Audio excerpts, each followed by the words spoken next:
Hello, my dear friends and my dear students. Welcome to our YouTube channel, Civil with Sudhir.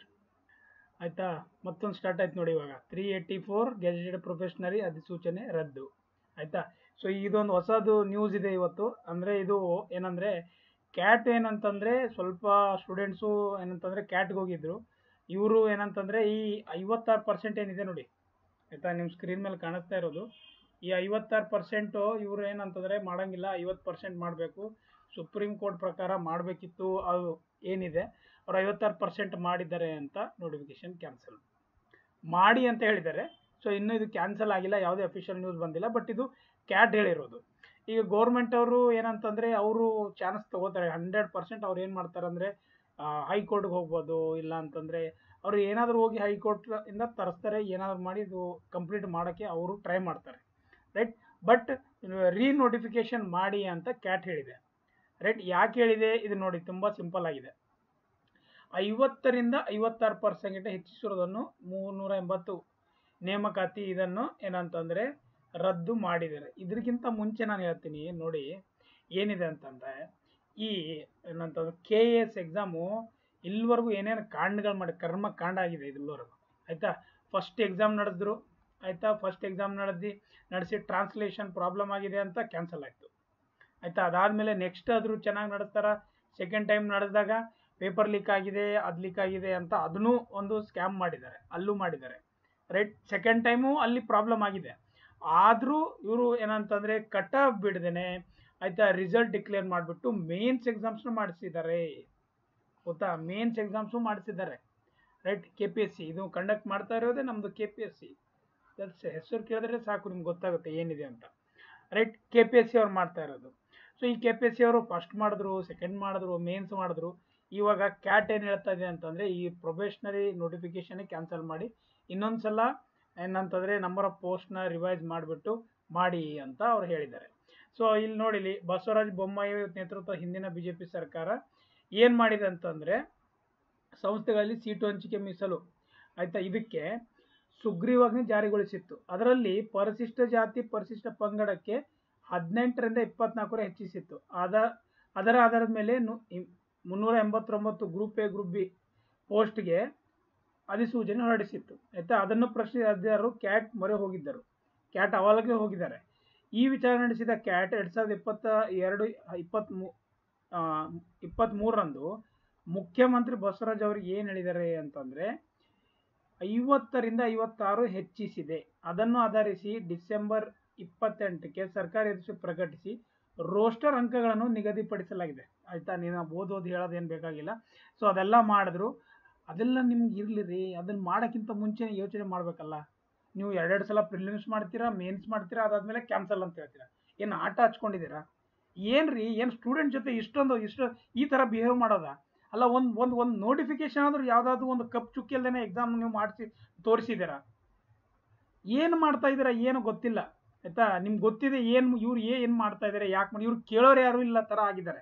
KPSCಗೆ ಕಾಲ್ ಮಾಡಿದ್ರೆ ಒಂದು ಕರೆಕ್ಟಾಗಿ response ಮಾಡೋಲ್ಲ, ಒಂದು answer key ಬಿಡೋಕೆ ಯಾವತ್ತು ಬಿಡ್ತೀರಾ ಅಂತ ಕೇಳಿದ್ರೆ ಒಂದು ಕರೆಕ್ಟಾಗಿ ಆನ್ಸರ್ ನೀವು ಮಾಡೋದಿಲ್ಲ, ರೈಟ್. ಸ್ಟೂಡೆಂಟ್ಸ್ ಒಂದು ಕ್ವೈರಿ ಆದರೂ ಸಾಲ್ವ್ ಮಾಡಿದ್ದೀರಾ, ಅಥವಾ ಅವ್ರದ್ದು ತೊಂದರೆ ಏನಿದೆ ಯಾರಾದರೂ ಕೇಳಿದ್ದೀರಾ? ತೊಂದರೆ ಬೇಡ, ಅಟ್ಲೀಸ್ಟ್ ಮಾಡಿರೋ ಎಕ್ಸಾಮ್ಸ್ ರಿಸಲ್ಟ್ಸ್ ಆದರೂ ಬೇಗ ಬಿಡಿ. ಅದನ್ನು ಬಿಟ್ಬಿಟ್ಟು ಇದನ್ನು ಮಾಡ್ತಾರೆ, ರೈಟ್. ನೋಡಿ ಇದರಲ್ಲಿ ಏನೇನು ಮಾಡಿದ್ದಾರೆ. 56ರಿಂದ 50 ಮಾಡಿದ್ದಾರೆ, 50ರಿಂದ 56. ಇದೆಲ್ಲ ಮೊದಲೇ ನೋಡ್ಕೋಬೇಕು ತಾನೆ ನೀವು. ನೋಟಿಫಿಕೇಶನ್ ಬಿಡೋಕ್ಕೆ ಮುಂಚೆ ಮೊದಲೇ ನೀವು ನೋಟಿಫಿಕೇಶನ್ ಬಿಡೋದೇ ತುಂಬ ಕಷ್ಟ. ಬಿಟ್ಟರು ಇವೆಲ್ಲ ಮಾಡ್ತಾ ಇದ್ದೀರಾ.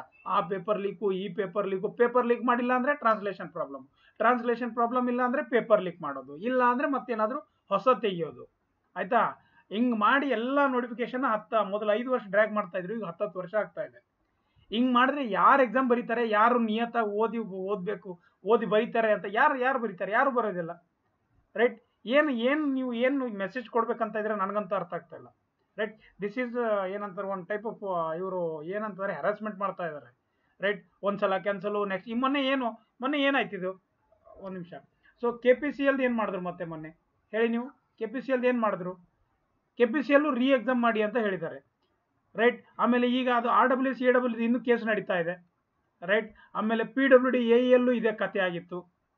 ಈಗ ಇರೋ ಗ್ರೂಪ್ ಬಿ ನೋಡಿ ಗ್ರೂಪ್ ಬಿಯಲ್ಲಿ ಗ್ರೂಪ್ ಸಿಯಲ್ಲಿ ಏನೇನು ಮಾಡಿದಾರೋ, ರೈಟ್. ಆನ್ಸರ್ ಕೀ ಬಿಡೋಕೆ ರೆಡಿ ಇಲ್ಲ, ಆಮೇಲೆ ಅದು ಬಿಡೋಕೆ ರೆಡಿ ಇಲ್ಲ. 1:3 ಬಿಡಿ, ಅವ್ರು ಫೈನಲ್ ರಿಸಲ್ಟ್ ಬರೋರು ಎಲ್ಲರೂ ವಯಸ್ಸಾಗಿ ಬಿಡುತ್ತೆ, ರೈಟ್.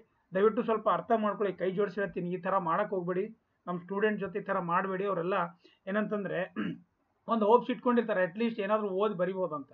ಅಂಥವ್ರಿಗೆ ಏನಂತ ಮಾಡ್ತೀರಾ ನೀವು? ಏನಂತ ಮಾಡ್ತೀರಾ? ರೈಟ್. ಸೊ ದಯವಿಟ್ಟು ನಾನು ನಮ್ಮ ಸ್ಟೂಡೆಂಟ್ ಕಡೆ ಎಲ್ಲರ ಕಡೆಯಿಂದ ನಾನು ನನ್ನ ಕಡೆಯಿಂದನೂ ಬೇಡ್ಕೊತಾ ಇದ್ದೀನಿ, ದಯವಿಟ್ಟು ಈ ಥರ ಮಾಡಿದ್ರೆ ಕ್ಯಾನ್ಸಲ್ ಮಾಡಿ ನೀವು, ಆಯಿತಾ? ಅದಕ್ಕೊಂದು ಮೊದಲೇನೆ ನೋಡ್ಕೋಬೇಕು ತಾನೆ ನೀವು. ಎರಡೆರಡು ಸಲ ಪ್ರಿಲಿಮ್ಸ್ ಮಾಡಿ ಮೇನ್ಸ್ ಮಾಡಿ ಓದಿರೋರು ಏನು ಮಾಡ್ಬೇಕು ಇವಾಗ? ಎಷ್ಟೋ ದಿನ ಕರೆಕ್ಟಾಗಿ ಓದಿ ಸೆಲೆಕ್ಟ್ ಆಗಿರ್ತಾರೆ. ಈಗ ಇದರಲ್ಲಿ ಇನ್ನೊಂದು ಪಾಯಿಂಟ್ ಬರುತ್ತೆ. ಸೊ ಇನ್ನೊಬ್ರಿಗೆ ಒಂದ್ಸಲ ಇನ್ನೊಂದು ಚಾನ್ಸ್ ಸಿಗುತ್ತಲ್ಲ, ಚಾನ್ಸ್ ಸಿಗುತ್ತೆ. ಇಷ್ಟೆಲ್ಲ ಮಾಡಿರೋ ಟೈಮು, ಅಮೌಂಟು ಎಲ್ಲನೂ ವೇಸ್ಟ್ ಆಯ್ತಲ್ಲ, ಎಲ್ಲರದು ವೇಸ್ಟ್ ಆಯಿತು, ನಿಮ್ಮದು ವೇಸ್ಟ್ ಆಯ್ತು ತಾನೆ. ನೀವು ಎಕ್ಸಾಮ್ ಕೊಟ್ಟಿದ್ದೀರಾ, ಬಟ್ ಸೆಲೆಕ್ಟ್ ಆಗಿಲ್ಲ. ರೈಟ್. ನಿಮಗೊಂದು ಚಾನ್ಸ್ ಸಿಗುತ್ತೆ, ಕರೆಕ್ಟ್ ಆಗಿದೆ. ಪಾಪ ಮೇನ್ಸಲ್ಲಿ ಚೆನ್ನಾಗಿ ಮಾಡಿರೋರು ಏನು ಮಾಡ್ತಾರೆ, ಅವರು ಇಂಟರ್ವ್ಯೂ ಚೆನ್ನಾಗಿ ಮಾಡಿ ಸೆಲೆಕ್ಟ್ ಆಗ್ಬೋದಲ್ಲ, ಅವ್ರು ಇನ್ನೊಂದ್ಸಲ ಬರೀಬೇಕು. ರೈಟ್. ಸೊ ಸ್ವಲ್ಪ ಸ್ಟೂಡೆಂಟ್ಸ್ ಈಗ ನೋಡಿ, ಇದರಲ್ಲಿ ನಾನು ಒಂದೆರಡು ಮಾತು ಹೇಳ್ತೀನಿ ಅಷ್ಟೇ ಸಿಂಪಲ್ ಆಗಿ. ಇಲ್ಲಿ ನಮ್ದೇನಿದೆ ಅಂದರೆ, ಈ ಗ್ರೂಪ್ ಬಿನೂ ಮಾಡ್ಬೋದಲ್ಲ ಸರ್ ಅಂತ ಕೇಳ್ಬೋದು ನೀವು. ಈ ಗ್ರೂಪ್ ಬಿ ಎಕ್ಸಾಮ್ ಆಗಿದೆಲ್ಲ, ಇದು ಗ್ರೂಪ್ ಸಿನೂ ಆಗಿದೆ, ರೈಟ್. AEE ಆಗಿದೆ. ಸೊ ಅದನ್ನು ಮಾಡ್ಬೋದಾ? ಮಾಡ್ಬೋದು. ಕ್ಯಾನ್ಸಲ್ ಆಗುತ್ತೆ, ಅದನ್ನು ಆಗುತ್ತೆ. ಇವಾಗ ಯಾರಾದರೂ ಹೋಗಿ ಕೋರ್ಟ್ಗೆ ಮತ್ತೊಂದ್ಸಲ ಕೇಳಿದ್ರೆ ಅಲ್ಲಿ ಕ್ಯಾಟಲ್ ಪ್ರೂವ್ ಆಗಿಬಿಟ್ರೆ ಇದು 50% ಅಲ್ಲ 56% ಮಾಡಿದ್ದಾರೆ ಅಂತಂದರೆ ಅದು ಕ್ಯಾನ್ಸಲ್ ಆಗುತ್ತೆ. ಯಾರಾದರೂ ಹೋಗಿ ಕೇಸ್ ಹಾಕಿದ್ರೆ ಏನು ಮಾಡ್ತೀರಾ ಅವಾಗ? ನಾವೆಲ್ಲ ಇಷ್ಟು ಕಷ್ಟಪಟ್ಟು ಅವ್ರು ಓದ್ಕೊಂಡೋಗಿ ಎಕ್ಸಾಮ್ ಬರೆದು ಇಷ್ಟೆಲ್ಲ ಬೇರೆ ಬೇರೆ ಊರಿಗೆ ಹಾಕ್ತೀರಾ. ಮತ್ತು ಅದೊಂದು ಕೇಳಿ, ಇಲ್ಲಿದ್ರೆ ಅಲ್ಲಿ ಹಾಕೋದು, ಬೆಂಗಳೂರಿದ್ರೆ ಗುಲ್ಬರ್ಗ ಹಾಕೋದು, ಗುಲ್ಬರ್ಗ ಇದ್ರೆ ಬೆಂಗಳೂರು ಹಾಕೋದು, ಆಯ್ತಾ? 4 ಕಿಲೋಮೀಟರ್ 500 ಕಿಲೋಮೀಟರ್ ಹೋಗಿ ಎಕ್ಸಾಮ್ ಬರೀತಾರೆ. ಅದಾದ್ಮೇಲೆ ನೀವಂತೀರಾ ಎಕ್ಸಾಮ್ ಕ್ಯಾನ್ಸಲ್. ನಿಮ್ಗೆ ಏನು ಅಲ್ಲಿ ಕುತ್ಕೊಂಡ್ಬಿಟ್ಟು ಒಂದು ಪ್ರೆಸ್ ರಿಲೀಸ್ ಮಾಡ್ತೀರಾ, ಅಷ್ಟೇ ಮುಗಿದೋಯ್ತು.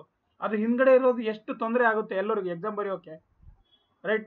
ದಯವಿಟ್ಟು ಕೈ ಜೋಡಿಸಿ ಹೇಳ್ತೀನಿ, ಸ್ವಲ್ಪ ಟ್ರಾನ್ಸ್ಪರೆನ್ಸಿ ಮೇಂಟೈನ್ ಮಾಡಿ. ಸ್ವಲ್ಪ ಯಾವುದಾದ್ರು ಒಂದಾದ್ರೂ ನೋಟಿಫಿಕೇಶನ್ ಯಾವುದೋ ಒಂದು ಕಪ್ ಚುಕ್ಕಿಲ್ದೇನೆ ಮುಗಿಸ್ಕೊಡಿ, ಬೇಗ ಮುಗಿಸ್ಕೊಡಿ. ರೈಟ್. ಸೊ ನಾನು ಇದಿಷ್ಟು ಹೇಳ್ತಾ ಇರೋದು. ಇವಾಗ ಇನ್ನೂ ನಮ್ಮ ಸ್ಟೂಡೆಂಟ್ಸ್ ಸ್ವಲ್ಪ ಚೆನ್ನಾಗಿ ಕನ್ಫ್ಯೂಸಲ್ಲಿ ಇರ್ತಾರೆ. ಸೊ ದಯವಿಟ್ಟು ಯಾರು ನೋಡಿ ಇದ್ರ ಮೇಲೇ ಅಷ್ಟೇ ಡಿಪೆಂಡ್ ಇರೋಕ್ಕೆ ಹೋಗ್ಬೇಡಿ. ಒಂದು ಗೌರ್ಮೆಂಟ್ ಪ್ರಿಪ್ರೇಷನ್ ಮಾಡೋದಂತಂದರೆ ಸೆಂಟ್ರಲ್ ಗೌರ್ಮೆಂಟದು ಮಾಡಿ, ಇದನ್ನು ಮಾಡಿ, ಬೇರೆ ಬೇರೆ ಎಕ್ಸಾಮ್ಸ್ ಎಲ್ಲನೂ ಮಾಡಿ, ಆಯಿತಾ? ಇದು one type of student. Second type of student ಏನಂತಂದರೆ, ಕಂಪ್ಲೀಟ್ಲಿ KPSC ಎಕ್ಸಾಮ್ ಬರೆಯೋದಿತ್ತಂದರೆ ಯಾವುದಾದ್ರು ಒಂದು ಜಾಬ್ ನೋಡ್ಕೊಳ್ಳಿ. ಜಾಬ್ ಮಾಡಿಕೊಂಡು ಯಾವಾಗ ನೋಟಿಫಿಕೇಶನ್ ಬಿಡ್ತಾರೆ ಅವಾಗ ಓದ್ಕೊಂಡು ಆರಾಮಾಗಿ ಎಷ್ಟಾಯ್ತು ಅಷ್ಟು ಬರೀರಿ. ಇಲ್ಲ ಅಂತಂದರೆ ಆರಾಮಾಗಿ ಬೇರೆ ಜಾಬ್ ಮಾಡಿ. ರೈಟ್. ಇವು ಎರಡರ ಮಧ್ಯೆ ಇರೋಕ್ಕೆ ಹೋಗ್ಬೇಡಿ. ಎರಡು ಮಧ್ಯೆ ಹೆಂಗಂದ್ರೆ ಹೆಂಗೆ? ಅವ್ರು ಏನಂದರೆ ಯೋಚನೆ ಮಾಡ್ತಾರೆ, KPSC ಚೆನ್ನಾಗಿಲ್ಲ, KPSC ಭ್ರಷ್ಟತೆ ಎಲ್ಲರಿಗೂ ಗೊತ್ತಿದೆ. ಅದರಲ್ಲಿ ಏನು ಹೇಳ್ತೀರಾ? ರೈಟ್. ಅದು ಎಲ್ಲರಿಗೂ ಗೊತ್ತಿದೆ. ಅದ್ರ ಮಧ್ಯೆ ಇರೋದು ಬೇಡ ನಾವು. ರೈಟ್. ನಾವು ಬೇರೆ ಬೇರೆ ಏನಾದರೂ ನೋಡಬೇಕಾಗುತ್ತೆ. ಇವಾಗ ಈ ಥರ ಇವ್ರು ಮಾಡ್ತಾ ಇದ್ದಾರೆ ಅಂತಂದರೆ ನಿಮ್ಮ ಜೀವನನ ಹಾಳಾಗುತ್ತೆ.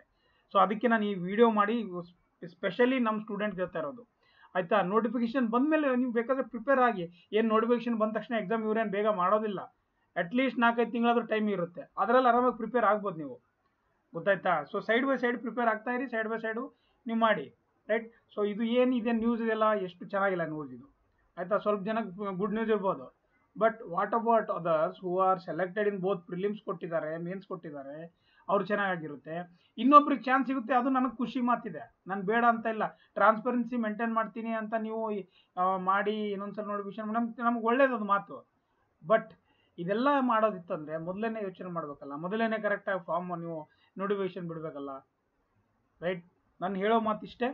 ರೈಟ್. ಸೊ ದಯವಿಟ್ಟು ಯಾರು ಏನಂತಂದರೆ ಇದು ಮಾಡ್ಕೊಳಕ್ಕೆ ಹೋಗ್ಬೇಡಿ. ನಿಮಗೆ ಇನ್ನೂ ಏನಾದರೂ ಡೌಟ್ ಇತ್ತಂದರೆ 7892759475 ಅಂತ ಇದೊಂದು ವಾಟ್ಸಪ್ ನಂಬರ್, ಕಾಲ್ ಮಾಡಬೇಡಿ, ನಂಬರ್ ಅಷ್ಟೇ, ಮೆಸೇಜ್ ಮಾಡ್ಬೋದು. ಕರಿಯರ್ ಗೈಡೆನ್ಸ್ ಬೇಕಾದರೆ, ನಿಮಗೆ ಎಲ್ಲಾದರೂ ಸ್ಟಕ್ ಆಗಿದ್ದೀರಾ, ಯಾವ ಥರ ಈಗ ಮೂವ್ ಆನ್ ಆಗಬೇಕು ಗೊತ್ತಾಗ್ತಿಲ್ಲ ಸರ್, ಪ್ರಿಪೇರ್ ಆಗಿದ್ದೀನಿ, ನನಗೆ ಗೊತ್ತಾಗ್ತಿಲ್ಲ ಏನು ಮಾಡೋದು ಅಂತ ಇದ್ದರೆ ಇಲ್ಲಿ ಮೆಸೇಜ್ ಮಾಡಿ. ಇದು ಒಂದು ಪೇಯ್ಡ್ ಕನ್ಸಲ್ಟೇಷನ್ ಇದೆ. ದುಡ್ಡು ಕೊಟ್ಟ ಮೇಲೆ ನಾನು ನಿಮ್ಮ ಜೊತೆ ಮಾತಾಡಿಬಿಟ್ಟು ನಿಮ್ಮ ಪ್ರಾಬ್ಲಮ್ನ ಸಾಲ್ವ್ ಮಾಡಿ ಒಂದು ಡಿಸಿಷನ್ಗೆ ಬರೋಣ. ರೈಟ್. ಸೊ ಅದಿದೆ, ಯಾರಿಗಾದರೂ ಬೇಕಾದರೆ ನೀವು ಮಾಡಿ ಅಂತ ಹೇಳ್ತಾ ಈ ವಿಡಿಯೋನ ಇಲ್ಲೇ ಮುಗಿಸ್ತಾ ಇದ್ದೀನಿ. ರೈಟ್. ಸೊ ದಯವಿಟ್ಟು ಇದ್ರ ಒಂದು ಸ್ಟೆಪ್ ನೋಡೋಣ ಏನಾಗುತ್ತೆ. ಇನ್ನೂ ಇದು ಫೈನಲ್ ಇಲ್ಲ, ಗೌರ್ಮೆಂಟ್ ಏನು ಮಾಡುತ್ತೆ ಅದನ್ನು ವೇಟ್ ಮಾಡಿ ನೋಡಬೇಕು. ಪ್ರೆಸೆಂಟ್ ಇದು ಒಂದು ಇನ್ಫಾರ್ಮೇಷನ್ ನಿಮಗೆ ಹೇಳ್ತಾ ಇದ್ದೀನಿ. Right. Thank you. Have a nice day. We will meet in the next video.